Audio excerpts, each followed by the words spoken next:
conference participants. Today it is 31 years, 10 months and 9 days ago that I graduated from this university.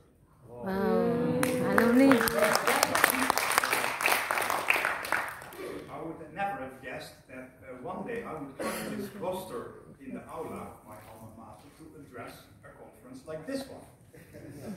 Because when I saw the lineup of this event, I was thinking, what have I done to earn a place among those speaking here today?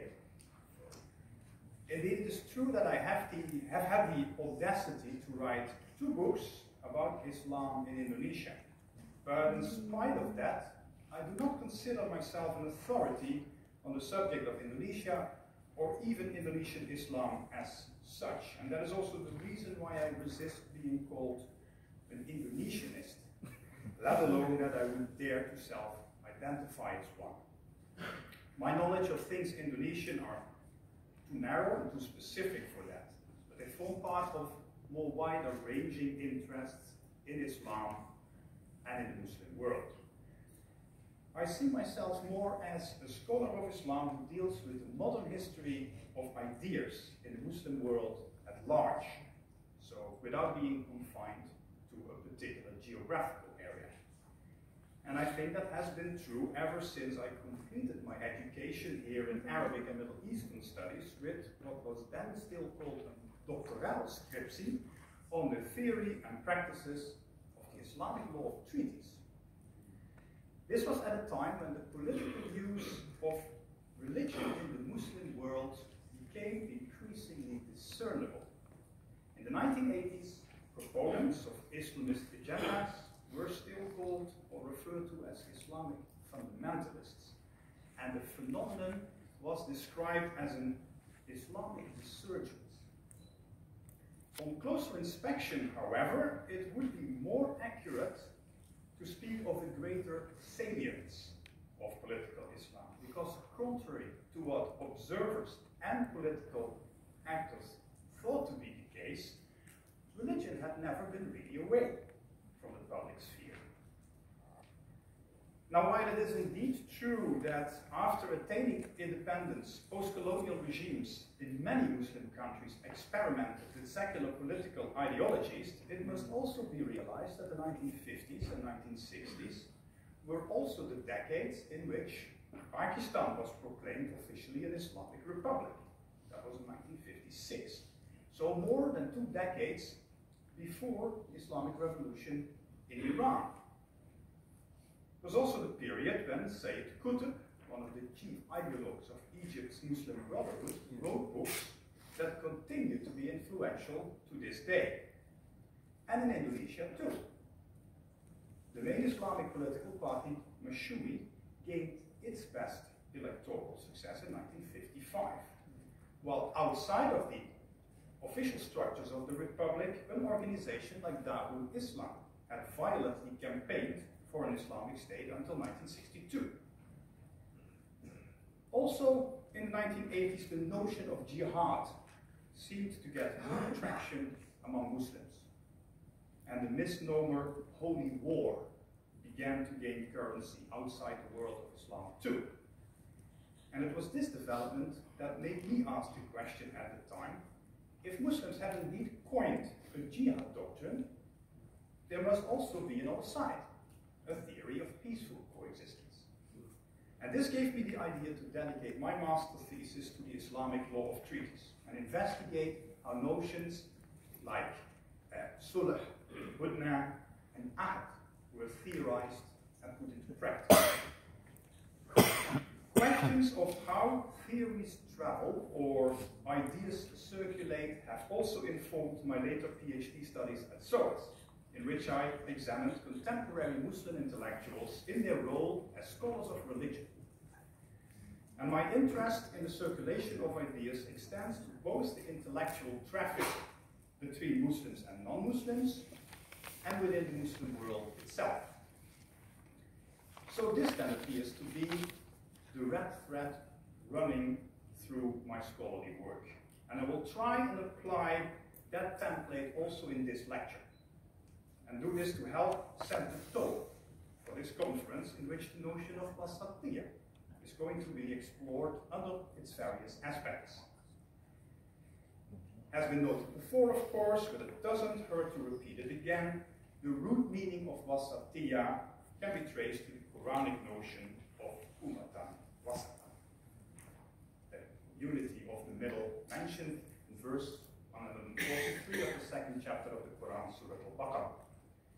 Now, Mufassirs have given different explanations of the meaning of wasat in that context. In classical commentaries, such as Tabari's Tafsir, a connection is made with the idea of justice. Tabari also uses the descriptor Ahl Tawassut wa I'tidal, people of moderation and balance. In another commentary, the Jalalain, Ummatan Wasatan is interpreted as an exemplary community. And the modern-day Shiite scholar Alama Tabatabai suggests reading Ummatan Wasatan as a group of people serving as a link, a conduit, or a connection between the Prophet and humankind at large. Now, both in the past and in the present, this has invited debates as to whether that would refer then to Muslims in a generic sense, or whether it must be restricted to those who were first privy to Muhammad's revelations, that is to say, the companions and perhaps the Tabi'un. At the same time, I think it's important to note that notions like a community of the middle or moderation are not uniquely Islamic. The idea of a golden mean is also found in moral philosophies of other civilizations and religious traditions.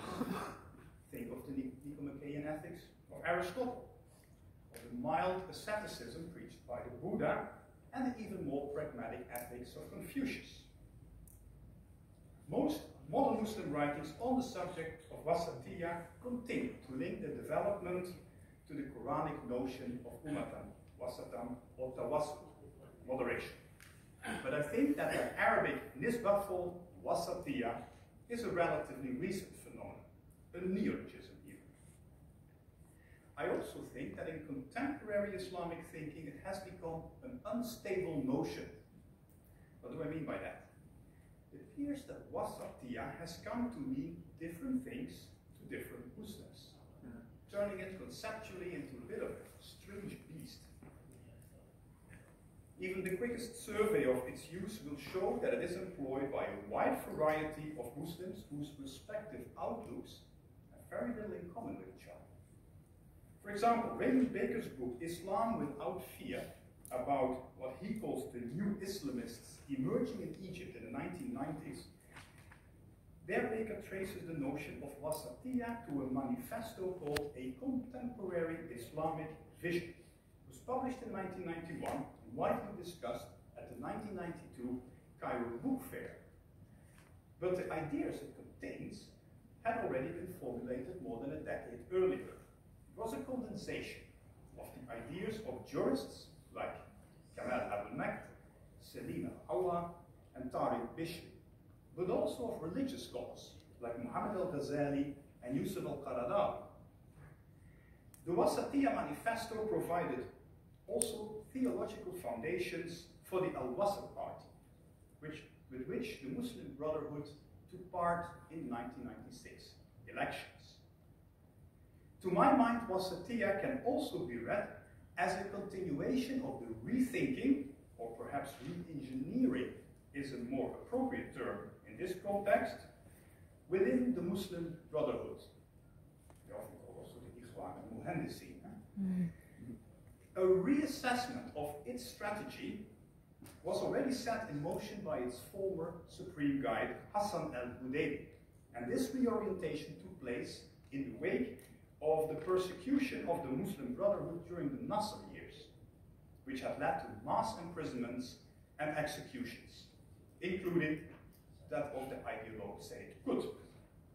In a book called Preachers, Not Judges, Du'at, that Hudaybi refuted Qutb's uncompromising Islamism, in which notions like takfir and jihad dominated. Raymond Baker calls the adherents of this interpretation of Wasatiyya new Islamists, more moderate perhaps than those belonging to older generations, but Islamists nonetheless. And since that time, the advocacy of moderate Islam gained further currency. From the 1990s onwards, this has also occurred on a global scale. And that expansion must be seen in the context of the changing world order taking shape in the post-Cold War era as we moved towards the new millennium. On the one hand, there were the triumphant accounts, like Francis Fukuyama's The End of History. That book was a self-congratulatory celebration in which Fukuyama predicted the victory of free market economics, going hand in hand with the advocacy of worldwide democratization along classical liberal lines. On the other hand, there is the much more menacing picture sketched by Samuel Huntington in The Clash of Civilizations.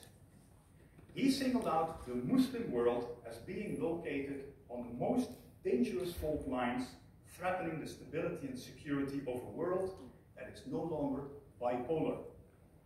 Instead, it is divided in civilizational blocks, not determined by political ideologies, but by religiously informed cultural differences. One Muslim response to this doomsday scenario came from an unlikely corner, the Islamic Republic of Iran.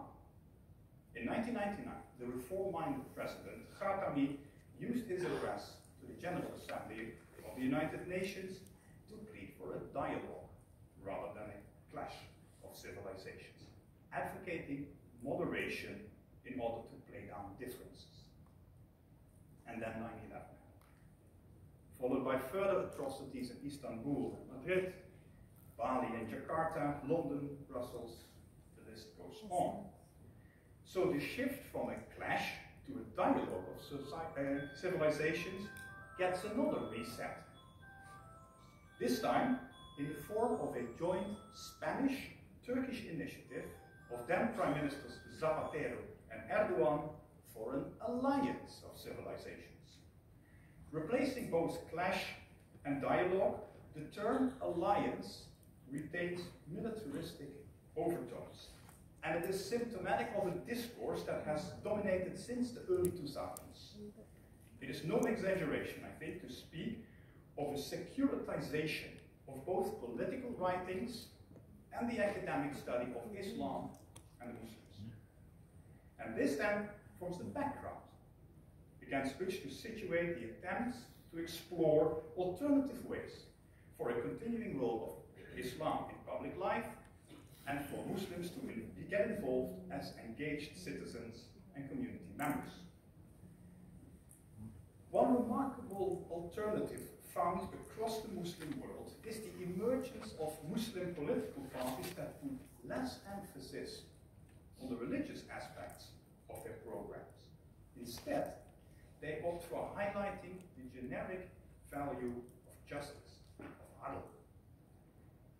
Adl is also the root word for that other term so closely associated with wasatiyya of tawassut, namely i'tidal, meaning balance, but also temperance. From Morocco to Turkey, and from Egypt to Indonesia, we find political parties with that term justice in their names. From Turkey's AK Party to Indonesia's PKS. The advocacy of wasatiyya has thus become a key element in finding a way out of the tight spot in which the Muslim world finds itself on the world stage. And it applies all the more to Muslims who find themselves living in communities outside of the historical Dar al-Islam. All over the world, committed Muslims are challenged by a variety of situations, not only amidst fellow Muslims who disavow any political role for religion, they also have to face Islamists who have decided to dig in deeper into their political principles, including some who believe in an uncompromising vindication of violent actions. And in addition, Muslims are also confronted with the Islamophobia on the part of non-Muslims who regard Islam and its adherents with suspicion, if not outright hostility. Now, one consequence of this polarization is that wasatiyya, moderate Islam, is now also claimed, I would almost say hijacked, on both the individual and state levels by figures and countries whose backgrounds or histories make it difficult to find them convincing as proponents of moderation.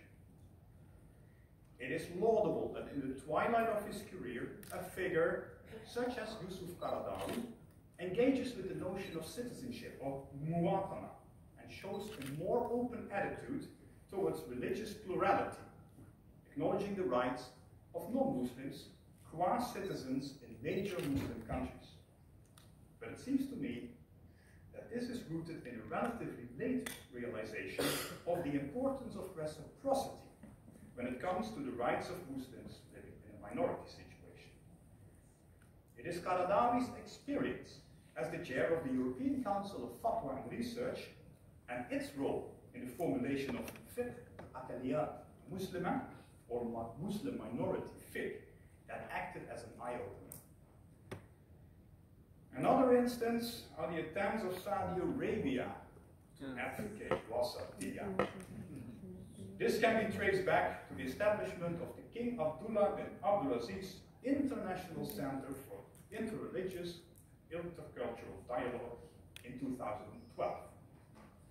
And more recently, the current heir apparent has begun to position himself as a champion of moderate Islam as well. He has charged one of his protégés, former Justice Minister and now the Secretary General of the Muslim World League, Mohammed Isa, to make the rounds internationally and convene a conference on moderate Islam, which was held in Saudi Arabia last month. With so many different Muslim countries, organizations, and individuals jumping on the bandwagon to lay claim to moderate Islam, wasatiyya is at risk of becoming an empty word. As an example how to avert that danger and safeguard the integrity of the notion of moderate Islam, and to ensure that the term wasatiyya remains meaningful, it's instructive to consider the experiences in Indonesia. I'm going to suggest two things. The first one is that Indonesian interpretations of wasatiyya must be considered in the context of the ways in which Indonesia has defined the role and significance of Islam in post-colonial times. And secondly, that these interpretations are read in conjunction with the adoption of another notion, that of Islam Nusantara. If we take the longue durée perspective of independent Indonesia, then I believe over the last 75 years or so, we can identify some key events and stages that laid sound foundations for a flourishing of wasatiyya thinking in Indonesia as the world's largest Muslim-listening state. Much of this must also be attributed to a rather unique phenomenon in Indonesian Islam, namely the kind of Islamic mass organizations that had already emerged during the early decades of the last century in what were then still the Netherlands East Indies. Muslim leaders were fully aware that the colonial authorities would not tolerate any forms of religious organizations with overt political objectives. And for that reason, Islamic religious leaders decided to focus instead on emancipating the Muslim segments of Indonesian society through education and dawah. Both the Muhammadiyah and the NU concentrate on schooling and other ways of religious instruction to rally and unite Muslims around sets of Islamic values that also had the potential of influencing politics through indirect means. A similar mindset also guided the political leaders who took charge after the Declaration of Independence in 1945. The first post-colonial leaders acknowledged that Indonesia was a majority Muslim country, but they did not give in to the demands by Islamist politicians to include the Piagam Jakarta, or the Jakarta Charter, in the preamble to the first constitution. Instead, the Pancasila, or the doctrine of 5 principles, was introduced as a quasi-state ideology. In contrast to the Jakarta Charter, the Pancasila's first principle does not refer to Islamic law, but keeps Islam at arm's length of state institutions and of the political process. It only requires Indonesian citizens to confess to believing in a single supreme being, Ketuhanan Yang Maha Esa. For a multi-ethnic and multi-religious country like Indonesia, such a principle avoids religion becoming a divisive issue in society and a potentially explosive political problem, threatening the unity of the country. It makes Indonesia into a religious country, but not an Islamic state. And in independent Indonesia, such positions have been reiterated time and again. For example, think back to the late 1960s, the early 70s, the time of the Gerakan Pembaruan Pemikiran Islam, the renewal of Islamic thinking movement of student activists associated with HMI. Recall in particular the slogan introduced by HMI chairman Nurholis Majid, Islam yes, Islamic parties no. Another crucial period for preparing the ground for Wasatiyah thinking in Indonesia was the decade from 1983 to 1993. On the one hand, the new order regime introduced the explicit reaffirmation of Pancasila as the Asas Tunggal. This meant that all social actors, including Islamic mass organizations such as the NU, had to reiterate their allegiance to Pancasila. For the NU, this was an incentive to recalibrate its activities. And with the benefit of hindsight, it can be said that the decision to return to the origins of its foundation, gave leaders like Gus Dur the moral authority to become de facto opposition leaders. On the other hand, between 1983 and 1993, Indonesian Muslims were also able to live out their religious devotion and spiritual inclinations through the so-called reactualisasi agenda, introduced and facilitated by the then Minister of Religious Affairs, Unar Shazali. By the mid-1990s, Indonesia was unmistakably much more visible and openly present in Indonesian society than in the decades before. All this created the seedbed for what happened with the regime change in 1999, when the leaders of the two largest Islamic mass organizations occupied the two highest offices in the land. The NU's executive chairman, Gus Dur, becoming president, and Muhammadiyah leader, Amin Rais, becoming the Speaker of the Consultative Assembly. But that success must be attributed to their personal integrity, certainly not to the advocacy of an overt political role for Islam. Because in the parliamentary elections, Islamic parties did not do all that well. The vast majority of Muslims voted for established secular parties, PDIP and Golkar, and they have continued to do so. The next defining moment in shaping Indonesian Wasatiyah thinking is the year 2005-2006. This is what I consider a watershed year in post-Suharto Indonesia. Why is this particular year so important? I have learned from political scientists specializing in democratic change that about 7 or 8 years into the process, democratization moves from the initial transition phase into the consolidation phase. It is this transformation that puts the robustness of a democratization process to the test.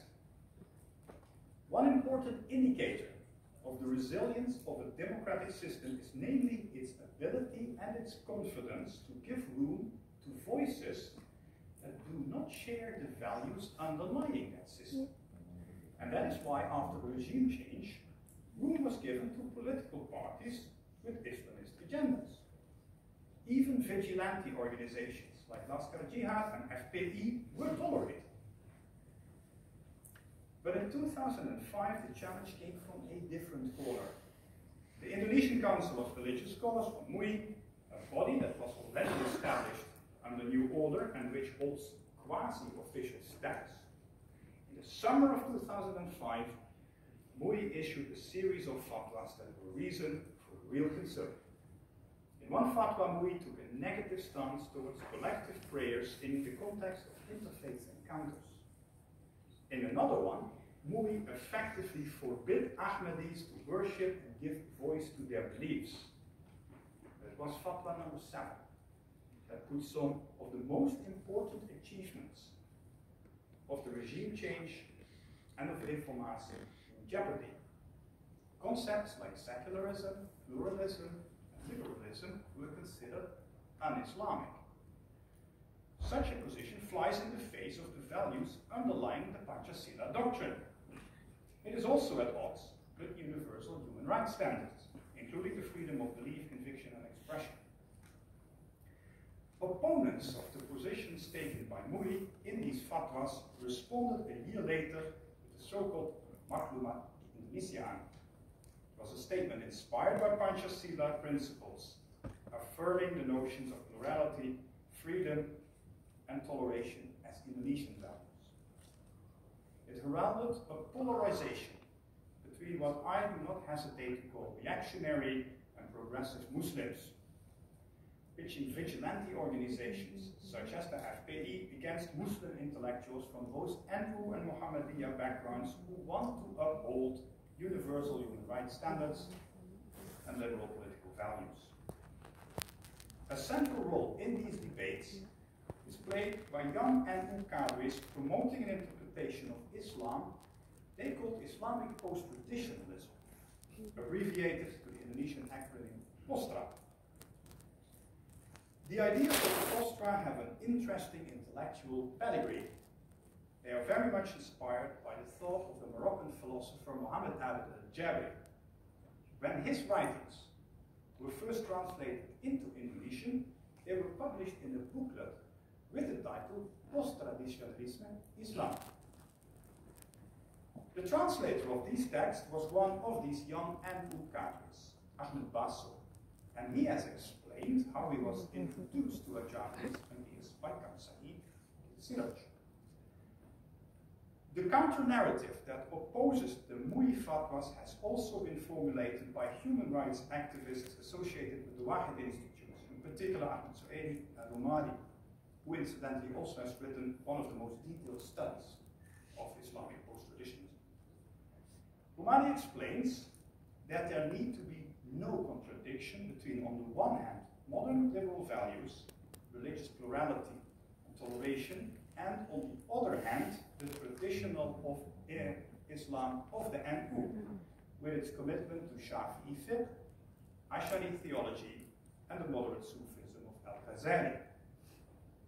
For the next decade, from 2005 until 2015, Indonesian society polarized between these opposing positions on matters of religion. And it is in this charged climate that Muslim religious scholars and other intellectuals have been deliberating alternatives to bridge the widening gap between hardline Islamic exclusivists and religious pluralists in order to diffuse the growing tensions that threaten Indonesian society. It involves senior NU ulama like Mustafa Bisri, who plays a key role in promoting the twin notions of wasatiyah and i'tidal. Najib Burhani, a young academic who himself is associated with the Muhammadiyah, has conducted very informative research into the ways in which the NU emphasizes that tawassut i'tidal nexus and how it is further strengthened by these other concepts: tawazun, equilibrium, and toleration. Now that I have mentioned the Muhammadiyah yet again, I should make a brief aside and note that in this reformist Islamic mass organization you can find a counterpart to the NU's progressive POSTRA, namely the network of young Muhammadiyah intellectuals, Jaringan Intellectual Muhammadiyah Muda, or JIM for short. Just as the POSTRA cadres are mentored by senior figures like Said Siraj and Master Masmodi, JIM received patronage from former Muhammadiyah chairman Ahmed Shafi'i Ma'arif and Professors Amin Abdullah and Munir Mulkan of the State Islamic University, Sunan Kalijaga in Yogyakarta. These progressive-minded Mohammedia intellectuals have also shown to be open to culturally sensitive interpretations of Islam. Their acceptance of Islam cultural resonates with the idea of Islam Nusantara promoted by the NU. If 2005 and 2006 was a watershed year, giving reason for pessimism about the future of religious freedom in Indonesia, the year 2015-16 may be considered another turning point, giving some ground for cautious optimism. I want to single out two events that shows a renewed assertiveness on the part of Muslims who want to oppose reactionary interpretations of Islam that can lead to regressive politics, endangering the further development of the democratization process in Indonesia. The first event is the publication of two books in the summer of 2015. Both were launched at the annual congresses of the Muhammadiyah and the NU respectively. Both were written by young intellectuals from these two Islamic mass organizations. The Muhammadiyah's publication was entitled Fiqh Kebinekaan, and this is clearly a wordplay on Indonesia's national slogan, promoting diversity, plurality, and toleration. The NU book was called Islam Nusantara and promoted the significance of interpretations of religion that are embedded in a cultural context. Within a year, the concept of Islam Nusantara had also been adopted by the NU's senior leadership. The International Summit of Moderate Islamic Leaders, ISUMIL, held in Jakarta in May 2016, was used to introduce Islam Nusantara to a world audience through what the NU called the Jakarta Declaration. In his address to ISUMIL, Khan Said reiterated what other observers have said about the role of Islam in the context of Indonesia's political institutions and its society at large. That Indonesia is not an Islamic state, but a country capable of accommodating religion. Indonesia bukan negara agama, tetapi Indonesia adalah negara beragama. NU leaders were also careful to note that Islam Nusantara is not an export commodity to be copied elsewhere in the Muslim world. Beyond Indonesia, its purpose is to stimulate and encourage Muslims to develop their own culturally sensitive interpretations of Islam. On a global level, Islam Nusantara is instructive in demonstrating that